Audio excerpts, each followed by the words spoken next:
Babylonians have come, they've conquered Jerusalem, and the priests are inside the temple. And Hananiah, a false prophet, stands up and he says, listen, we're going to defeat them. God told me that we're going to crush these enemies in 2 years because he's really, they're our enemies and he's not really punishing us. Jeremiah said, you don't understand, right? This is a false prophecy. God is going to punish us because of the sins of our people. And what you're doing is you're leading people into not only a false sense of security, but you're making demands upon God about your own desires. But instead, have the things that you are going to have to endure. Sometimes good, sometimes bad. But whatever it is, give that over to God and allow yourself to go with that notion. And in that, you will find a sense of security and holiness, more so than saying, well, I'm going to impose my will upon the world.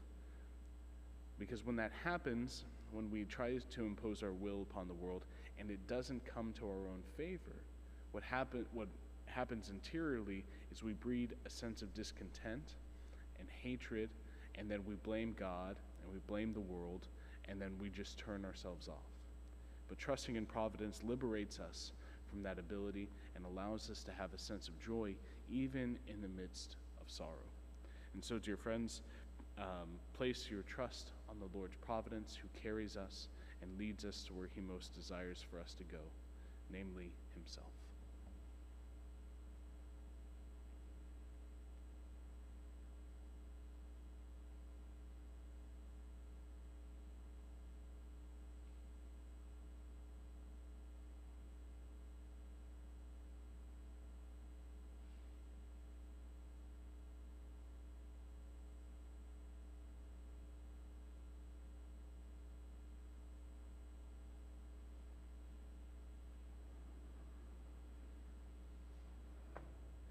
We now bring to the Lord our needs and the needs of the world. For Holy Mother Church, may Christ continue to guard and guide her, shielding her from spiritual malaise, division, and strife. Let us pray to the Lord. For government leaders, may the Spirit grant them humble hearts, always seeking the good for the people they are entrusted to serve. Let us pray to the Lord.